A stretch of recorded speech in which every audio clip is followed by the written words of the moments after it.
eu tenho a honra de receber uma cliente, uma amiga, alguém que nós admiramos muito, doutora Marcela Bianca. Ela é neuropsicóloga, CEO do Instituto do Cérebro, uma pessoa incrível. Vocês vão adorar o conteúdo que nós vamos compartilhar hoje. Doutora Marcela, seja bem-vinda. É uma honra lhe receber aqui no nosso estúdio. Muito obrigada, Diego, pelo convite. É um prazer poder falar um pouco da minha atuação e principalmente da minha história de vida, né? Que incrível. E por falar em história, como foi que tudo começou? Como você decidiu pela sua carreira? Teve alguma influência na família, né? Foi logo no início ali da sua trajetória, quando criança, ou teve um momento ali marcante que fez com que você tomasse essa decisão? Conta um pouco da sua história, por favor. É interessante, Diego, porque eu não tinha uma ideia de que o que era uma profissão ou qualquer coisa do tipo, mas o que aconteceu? Quando eu fui prestar vestibular, eu tinha a certeza que era psicologia. Agora, não me pergunte por quê, porque eu não tenho ninguém na família e não é algo que era algum exemplo ou algo do tipo. E depois que eu me tornei neuropsicóloga, a minha mãe me mostrou uma carta que eu escrevi quando eu tinha 6 anos, dizendo que eu ia ser neurocirurgiã para cuidar das pessoas. E essa carta você escreveu para si própria ali? Eu escrevi para minha mãe. Ah, tá. Como falando que eu amava muito ela e que eu ia dar muito orgulho para ela com 6 anos de idade. Caramba. E que eu ia ser neurocirurgiã. E o engraçado é que muita gente, até minha própria mãe, ela me fala, no momento ela falava: por que você não faz medicina? Por que, né, não atua nessa área? Eu sempre falei: eu não quero tratar os pacientes, né, as pessoas, com medicamentos. Eu quero ajudar as pessoas de outra forma. Porque medicamento só diminui sintomas, mas o tratamento mesmo é o que o psicólogo faz. Então, não teve algo do tipo uma dúvida. Quando eu conto isso, porque eu faço muito orientação profissional para os adolescentes, né, já jovens adultos que estão querendo entrar na faculdade, eles falam: uau, mas para mim é tão nebuloso. E eu falo: então, sempre tive muita certeza. E eu não consigo explicar essa certeza. Talvez eu acho que hoje, vendo o meu trabalho, eu falo: realmente, eu acho que... Eu penso que quando você ingressou ali na universidade, aí que você teve mais certeza ainda, né? Exatamente. Eu via que eu era diferente, assim, do que as pessoas. Eu tinha muita convicção do que eu queria e do que eu não achava, assim, tudo bem, é legal, principalmente as abordagens. Eu falava: não, meu pensamento não é assim, eu já tenho um pensamento mais assim. E quando eu, né, conheci a neuropsicologia, que foi quando meu irmão tinha seus 7 anos de idade, e ele era aquele aluno que ia bem, mas só que chegava no final do ano, tinha que fazer recuperação. E aí falaram: vamos fazer uma avaliação neuropsicológica. Eu morava no interior, em Ribeirão Preto, e viemos para São Paulo. E a partir disso, a gente começou, vi como que era o processo, falei: me encantei, foi amor à primeira vista. Uau, que incrível. Então, assim, eu sempre tive muita certeza de que eu queria fazer psicologia. Eu identifiquei muito mais com a terapia cognitivo-comportamental, né? E a neuropsicologia, então, nem se fala. Tanto que hoje é um ramo que, assim, que eu atuo. Você lembra do seu primeiro paciente? Ele é a primeira pessoa que você atendeu? Lembro. Foi? Nossa, foi incrível, assim, sabe? Eu lembro que eu comecei com crianças, né? Apesar de hoje atender adultos, eu comecei com crianças, porque é normalmente a base que a gente tem, né, de maior procura, maior demanda. Agora que os adultos estão vendo a necessidade, né?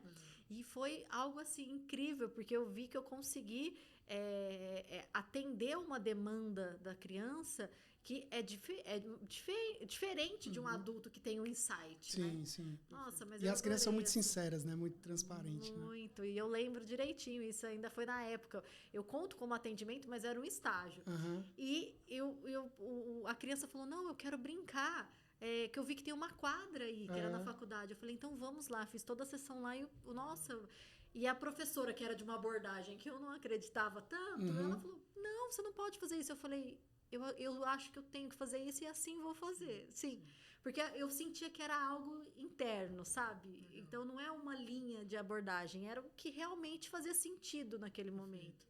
E aí tem tudo a ver com empatia também, né? Você identificar ali, né? E imagina a naquela hora primeira você já sessão, Aham. a criança num espacinho pequeno, com um monte de brinquedo, ele viu a bola Sim, e falou, a bola, pronto, então agora eu posso ir que jogar. incrível. Eu falei, Que então incrível. vamos. E foi aonde eu consegui criar esse vínculo, essa empatia. E você entende que a sua profissão é o seu exercício de propósito, assim, você consegue conectar o que você faz, claro, você está cuidando de pessoas, né?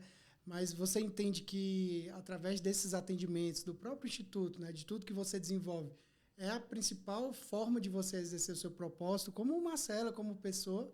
Sim. Eu comecei, conforme o tempo foi passando, que eu tendo essa convicção que eu Uhum, venho, eu comecei a perceber, falei, nossa, como realmente eu consigo fazer diferença na vida das pessoas, sim. sabe?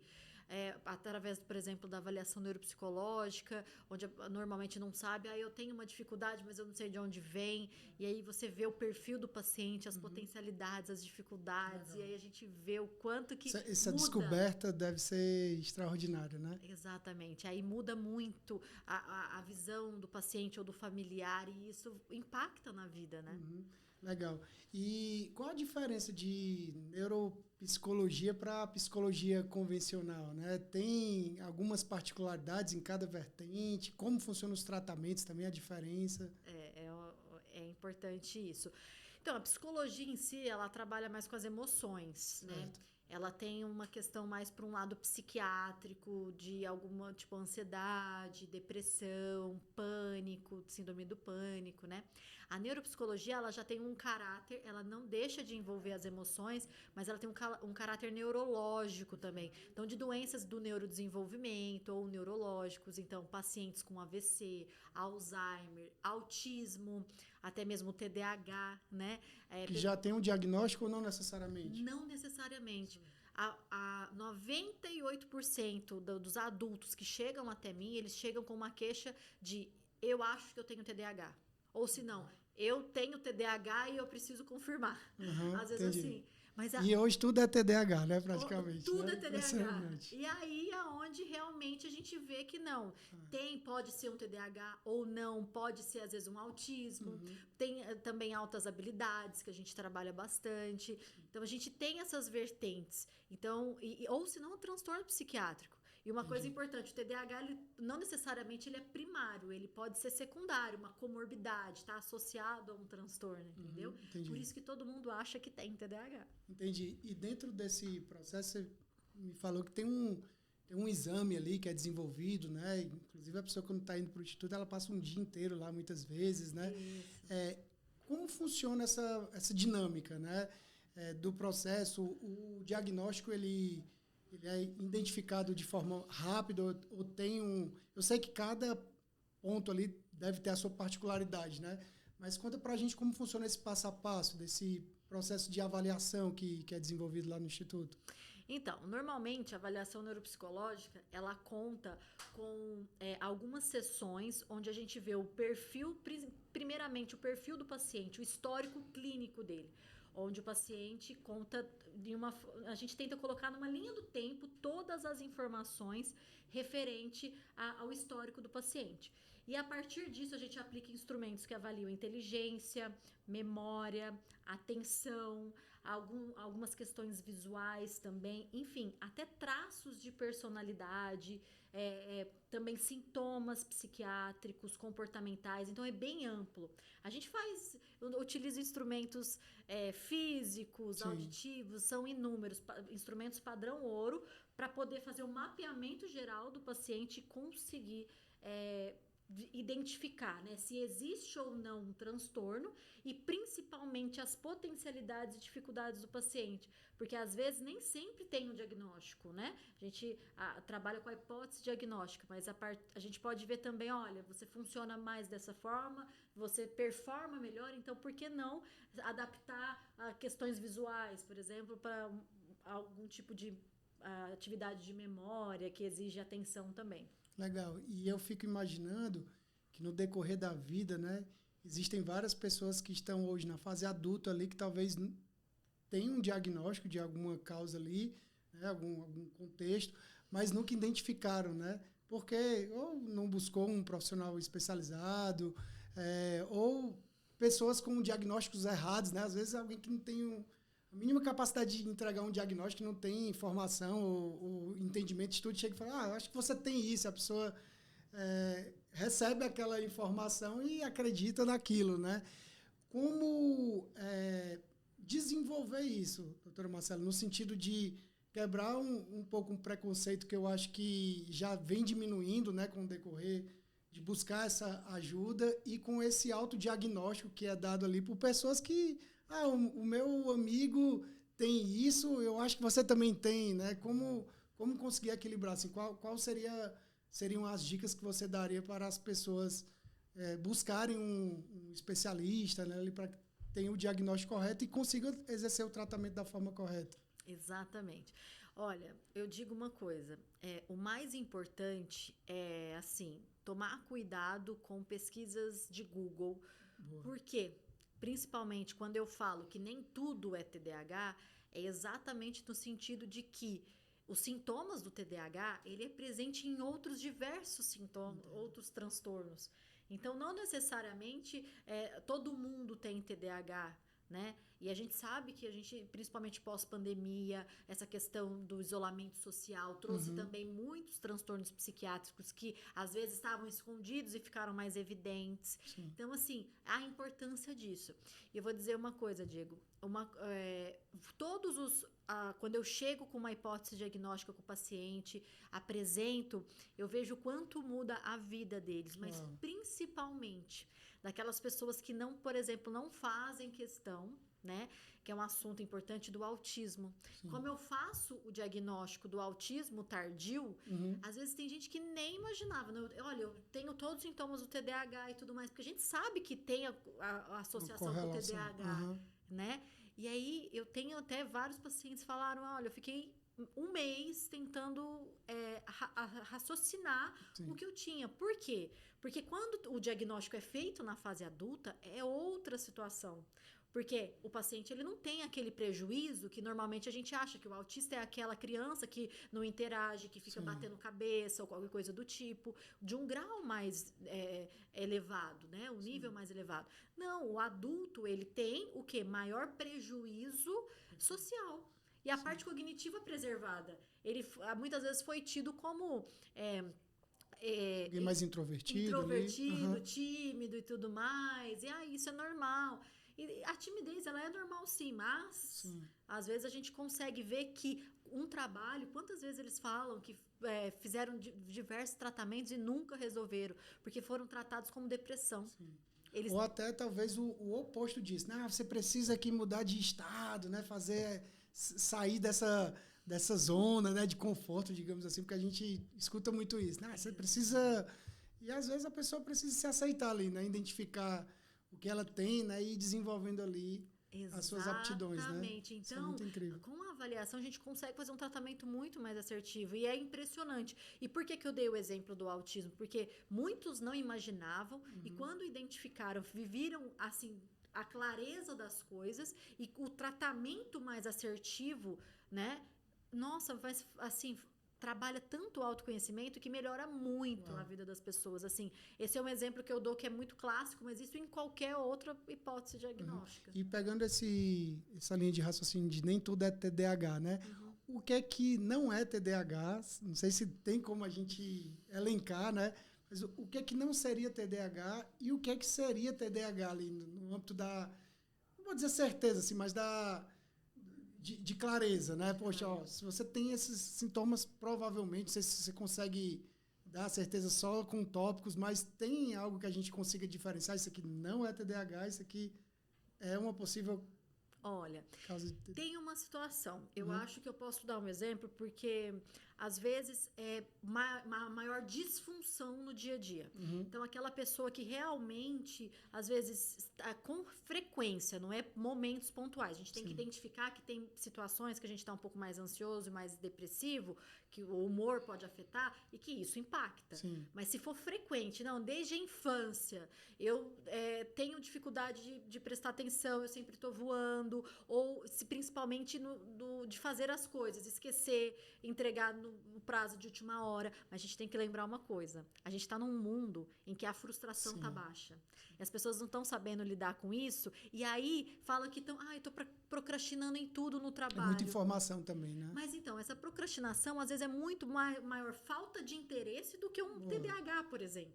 Então a gente tem que saber, tá tendo prejuízos no dia a dia, você não tá conseguindo executar as coisas, porque é uma questão mais de execução de tudo que tá fazendo. Então, assim, tem dificuldade de planejamento, dificuldade de organização, dificuldade com prazos, né? Pode sim ser. Só que também pode ser um transtorno de ansiedade, entendeu? Só que a gente vê... Até um descontentamento com o trabalho, com a profissão, né? Totalmente. Então, a gente não pode generalizar. E o meu trabalho como neuropsicóloga é bem minucioso para poder diferenciar uma coisa da outra, sabe? Incrível, incrível. E a neuropsicologia, ela tem relação com a neurologia, né? E como essa conexão acontece, né? E isso impacta diretamente nos tratamentos? Total. A gente trabalha muito, não só com a neurologia, mas com psiquiatras. A gente trabalha diretamente, então a gente tem um elo muito grande com os médicos para poder fazer o auxílio diagnóstico e principalmente o tratamento, ver o perfil do paciente. Por exemplo, no envelhecimento, normalmente a gente faz avaliação porque tem alguns tipos de demência que utilizam um medicamento, outros tipos outro medicamento. Então, hoje em dia, normalmente na época da faculdade era muito assim, é uma subespecialidade, médico não dá valor ou qualquer coisa do tipo. Eu vejo de uma forma oposta. Eu vejo o quanto que o médico precisa do nosso trabalho e nós também precisamos do trabalho médico, claro, sem sombra de dúvida, para agregar, não só no diagnóstico. Um trabalho de um complementando o outro ali, exato, né? Mas também num tratamento mais assertivo. Eu acho que esse é o diferencial da neuropsicologia em conjunto com a área médica e as outras áreas. Perfeito. Vamos falar agora sobre produtividade, né? Porque é uma das palavras do momento, né? A gente vive um mundo ali totalmente acelerado. Eu falo que é o WhatsApp no 2x, né? Ali das mensagens, né? Tudo fluindo muito rápido. Eu penso que quando não existia o WhatsApp, você conseguia ali produzir, né? Não precisar responder em tempo imediato, as pessoas não ligavam tanto. Hoje você recebe uma mensagem, você já tem que estar respondendo, já tem que estar produzindo, né? Como toda essa mudança, eu diria, global, né? De movimento, de rapidez, de agilidade, como essa mudança trouxe ali para as pessoas, talvez, algumas doenças, né? Alguns problemas, algumas causas ali. E como isso está sendo tratado, se o tratamento está sendo feito na mesma celeridade, né? As formas que estão surgindo aí de tratamento estão sendo feitas na mesma celeridade que as pessoas estão se encontrando. Essa é uma pergunta. E uma outra pergunta que eu queria fazer, complementar essa, é se o tratamento ali com um profissional, com um especialista como você, por exemplo, no que é que isso impacta na produtividade. Né? Porque eu penso que, principalmente empresas que trabalham com capital intelectual, né? As pessoas ali prestam serviços que dependem ali do emocional, eu penso que as pessoas que estão bem emocionalmente, elas conseguem produzir bem mais, né? Como é feita essa correlação, né? Você pega muitos casos nessa linha? Muito.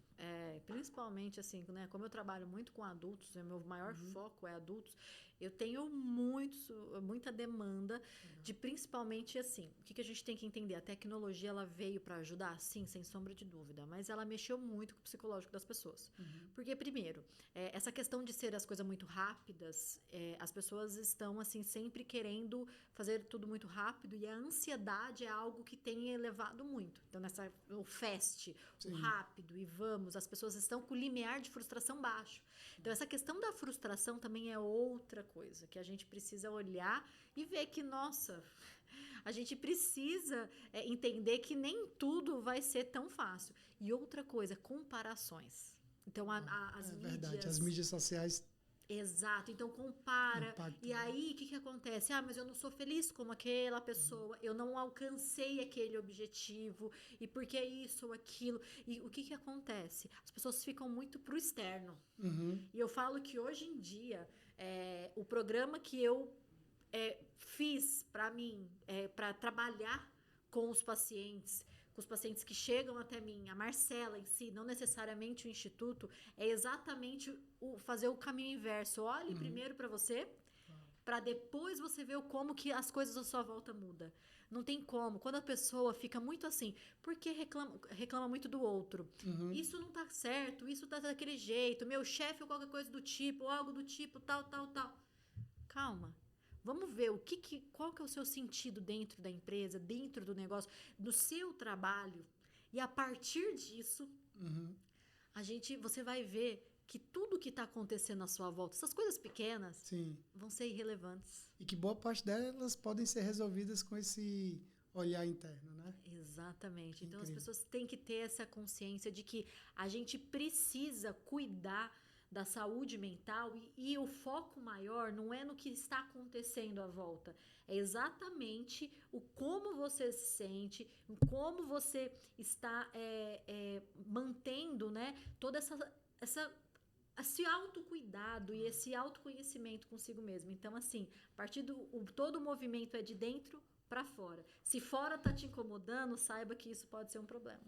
Incrível. Doutora Marcela, teve algum caso durante a sua jornada de trabalho, né, todo esse tempo aí que você vem ajudando pessoas, teve algum caso assim, eu tenho certeza que já, mas você lembra assim de um particular que você olhou e falou assim, uau, eu alcancei o ápice da minha aptidão, assim, eu estou enxergando nesse caso específico assim a plenitude do que eu fui chamado para fazer, né? Teve algum caso assim que você se recorda? Sim, Diego, eu estava pensando exatamente isso, né, nesses dias. Eu fiz a avaliação de uma paciente, passou o tempo, ela começou o processo terapêutico e aí ela indicou uma pessoa para poder realmente fazer o tratamento também. E quando essa outra paciente chegou, ela chegou num estágio assim que ela mal conversava. Ela, assim, era difícil fazer a anamnese, que é saber o histórico dela. E todo momento era só chorava, porque tinha um histórico, assim, bem perturbado. Mas quem não tem, né? A gente tem que entender isso, não se vitimizar. Mas aí tá aí, tudo bem. Aí eu fiz a avaliação, também achava que tinha TDAH e era mais um quadro psiquiátrico e tudo mais, e começamos o tratamento. Começamos o tratamento, assim, num estágio depressivo muito grande, com altas doses de medicamento e nada. Não dormia, mal se alimentava. E começamos fazendo, e com um mês de tratamento, divórcio. Aconteceu um divórcio na vida dela. Eu falei, olha, se você acha que ainda não tem como piorar, fica tranquila, porque sim, vai piorar. Você precisa entender, mas você precisa continuar a sua busca por você. Tudo bem, passou mais um tempo, mais um mês e meio, foi demitida. Nossa. E aí ela falou assim, sabe o que eu tenho a dizer, Marcela? Nós estávamos em 4 meses de tratamento. Ela virou para mim, sabe o que eu tenho a dizer? Eu achava, como você trouxe a perspectiva de que poderia piorar, eu não fiquei num sentido do tipo assim, não, daqui a pouco eu vou melhorar. Só era um dia de cada vez. Perfeito. Então, em 6 meses, Diego, de tratamento, eu virei para minha paciente e falei, você alcançou os seus objetivos, a gente passou lá o checklist dos problemas, e aí ela olhou para mim e falou assim, agora eu sei que você vai me dar alta, né? Só que agora, o que eu faço? Eu falei assim, então, agora você tem que entender, e eu sempre falo para meus pacientes, você não tem que ter uma dependência emocional de mim e nem de ninguém. Você aprendeu a lidar com você. Hoje em dia, ela só me manda vídeo rindo, muito feliz. E ainda está desempregada. E ela falou, tudo bem. Porque hoje ela encontrou um lugar para morar sozinha. E até talvez hoje ela selecione melhor as oportunidades profissionais, né? Talvez ela não esteja ainda trabalhando, até por isso, né? E ela viu, porque aí eu comecei quando eu também, nesse processo, eu fiz o processo de também buscar o meu propósito, eu questionei ela, e aí, qual que é o seu? Aí ela começou a falar, olha, eu sempre senti uma vontade, por exemplo, de ser atriz. Eu falei, por que não? Então, assim, tudo na vida dela, ela fala, hoje em dia eu não tenho ninguém para me julgar e eu tenho meu espaço para poder fazer o que eu quero. E eu falo assim, que essa história, dentre outras, é o meu objetivo de vida. Eu falo que eu não quero fazer um processo terapêutico que dura muito tempo e tudo mais. Não é que eu não queira estar com o paciente. É porque a gente tem que saber que o mundo é fast. Sim. As coisas passam. A gente tem que olhar para si. E, gente, é olhar para si e não deixar com que as coisas do dia a dia afetem. E às vezes quando eu converso com grandes executivos, né? Ou pessoas ali que estão acostumadas com os holofotes e tudo, eu faço uma pergunta e as pessoas ficam um pouco receosas até para perguntar. Eu falo assim, olha, ou para responder, eu falo assim, olha, você já deve ter feito muitos investimentos na sua vida, né? Você já deve ter feito investimento em bens materiais, você já deve ter viajado, você já deve ter comprado presentes para pessoas especiais, grandes investimentos. Agora, qual foi o período, quando eu falo período, sei lá, 3 meses, 6 meses, 1 ano, período, não um momento ali, mas qual foi o período que você decidiu investir em você? Né? Que você parou ali e falou assim, olha, agora eu vou investir no meu autoconhecimento, né? Vou investir em me descobrir, entender as minhas aptidões, e geralmente as pessoas param e falam assim, caramba, realmente se eu for contabilizar todos os recursos que eu investi, que eu apliquei em tantas coisas que foram incríveis, claro, né? Você fazer uma viagem é maravilhoso e tal, mas realmente pouquíssimas pessoas param ali e priorizam o investimento em autoconhecimento, né? Em autocuidado, como em fatores externos, né? Por quê, doutora Marcela, que as pessoas investem mais no externo do que no interno? Você tem alguma concepção sobre isso? Porque é o que vive ali, é o É visual. o momento, é a curto prazo, digamos assim? Você pode ver que as pessoas se preocupam muito mais em cuidar do corpo do que Sim, cuidar da mente. Por quê? É exato. visual. É o que elas Verdade. veem, o que aparenta. Uhum. Entendeu? Então, mas isso daí é algo que a gente observa, assim, de muito tempo, né? Hoje que eles estão vendo a necessidade de se cuidar. Porque é sempre assim, é sempre para fora, eu sempre vou fazer ali. Mas adianta, né, construir todos esses bens e não se sentir bem consigo mesmo? E eu vou dizer uma coisa, Diego, eu sempre falo aos meus pacientes, quando a gente está num processo terapêutico, tudo vai dar errado. Impressionante, né? Você vai tá arrumando vai a ter casa trânsito, ali, né? vai dar alguma dor de barriga, alguma coisa, Sim. alguém vai te ligar, o teu chefe vai pedir tudo para te impedir de entrar consigo mesmo. Porque Faz o que sentido. acontece? Quando a gente entra nesse processo interno de buscar realmente qual é o nosso dom, qual é o nosso propósito e quem somos, entendeu? É muito além de, tipo, ficar se preocupando com as pequenas coisas do dia a dia. Então, eu falo sempre isso. Atrasou? Venha mesmo assim. Boa. Chega até no último minuto. Porque é isso. Porque tudo que for conectar com você vai dar um problema. Sim. Mas é aí a perseverança. E essa paciente que eu disse podia estar no estágio depressivo. Mesmo assim, Imagina como ela estaria perseverou. agora, né? Se ela não tivesse perseverado, Perseverou, né? E ela fala que, olha, você mudou minha vida e tudo mais. Não fui eu que mudei a vida. Eu simplesmente mostrei que ela poderia se conectar com ela mesma e encontrar o caminho dela. Nenhum profissional tem essa resposta. Então, quando eles esperam, às vezes, num processo psicoterápico, né, de qual que é a resposta, o que eu tenho que fazer, nenhum profissional tem a resposta. Muito forte. Você que está nos assistindo, não é à toa que você está assistindo esse vídeo ou ouvindo esse podcast. Persevere. Persevere. Talvez você esteja querendo desistir agora. Talvez você não sabe nem por que entrou nesse vídeo. Mas a palavra que eu tenho para lhe entregar agora é essa. Persevere, continue, avance, busque um especialista. Busque a doutora Marcela. Eu estou fazendo mexer aqui, mas é uma pessoa super competente que a gente confia. Porque, de fato, quando você buscar a ajuda certa, você vai sair dessa situação. Como a própria doutora Marcela falou, vão ter ali desafios, né, e tudo, mas o prêmio dos perseverantes é muito grandioso. E a gente está caminhando para o final, doutora Marcela. Eu tive uma visão, enquanto você falava aqui, né, sobre esse momento, de que durante todo esse percurso você foi como uma semeadora. Alguém que... Imagina uma pessoa que saiu de casa com um bornal ali, cheio de sementes, e você foi ali jogando sementes em solos férteis, né?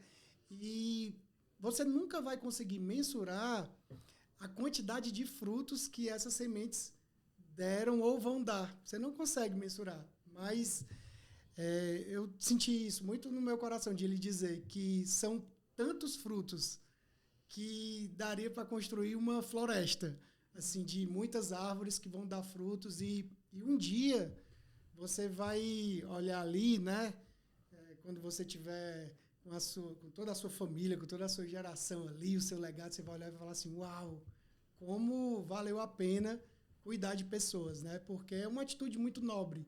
Você dedicar um tempo da sua vida para estudar, para se aprimorar, para ouvir alguém, né? Eu penso que o psicólogo, quando é igual fazendo um comparativo aqui, a um artista, né? Ali no sentido de quando as cortinas fecham, quem vai estar lhe ouvindo, né? Então, assim, apagou as luzes ali, o paciente foi embora, eu tenho certeza que você para ali, respira, né? Uau, que dia, mas ao mesmo tempo aquele sentimento de dever cumprido, né? Então, essas sementes que você foi jogando ali em solos, elas vão dar muito fruto e muito, muito próximo. Eu sinto muito no meu coração de lhe dizer isso. Você vai colher todos esses frutos da bondade, da perseverança, de tirar as pessoas daquela área ali, né, complicada, estender a mão e mostrar uma nova visão para elas, né? E aí, entrando nesse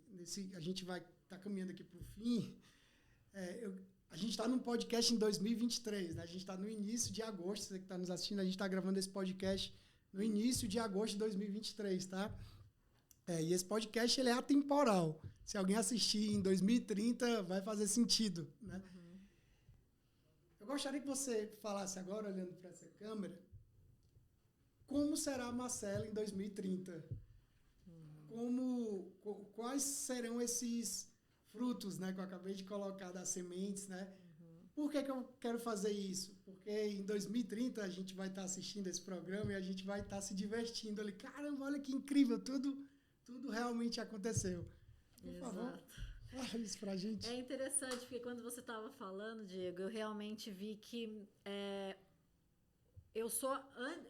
todo mundo fala, mas é fácil falar, difícil é fazer. Não, eu sou a prova viva de que realmente eu passei por muitas dificuldades, já tive muitos momentos de desistir. E isso não é... Eu não sou perfeita, ninguém é perfeito. E por ser imperfeita e ter passado por tudo isso, eu sei que é possível. Então, eu cheguei hoje no meu momento, né, de 2023, agosto, que é o meu mês, que eu falo que muita coisa mudou, onde a minha vida tá dando realmente uma reviravolta de tudo que eu senti no coração que ia acontecer.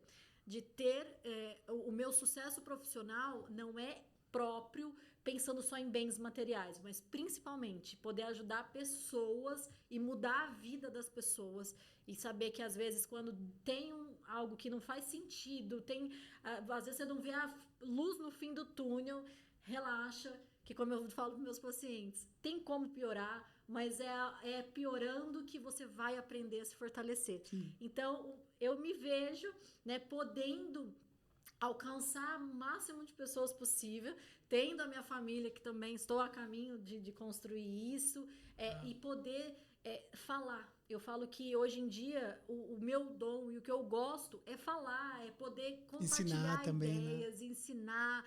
E está assim, tanto que hoje a minha sala, que tem mesa e cadeira, vai ficar apenas uma sala de estar. Por quê? Numa comunicação. Porque eu quero sempre comunicar e trazer a minha experiência de vida, que também não foi fácil, para poder falar, é possível. Uau! Eu conversei com a doutora Marcela Bianca, eu lembro que na primeira vez que eu conheci a doutora Marcela, a gente foi para uma reunião de negócio, uma reunião para tratar de marketing, e tanto ela emocionada quanto eu também ali na sala. Foi incrível, né? Aquele dia daquela nossa reunião, né? E essa pessoa incrível que você acabou de assistir. Se você puder, eu peço a gentileza que curta esse vídeo, compartilhe para o máximo de amigos que você tiver, pessoas que precisam receber esse conteúdo, você também, claro. Doutora Marcela, muito obrigado pelo seu tempo, pela sua dedicação. Você é uma pessoa brilhante, parabéns pelo seu propósito e é uma honra e volte sempre no nosso podcast. Vai ser um prazer, muito obrigada. Eu acho que esse é um objetivo, poder colaborar para as pessoas não desistirem, saber que tem muita coisa aí pela frente. Que incrível.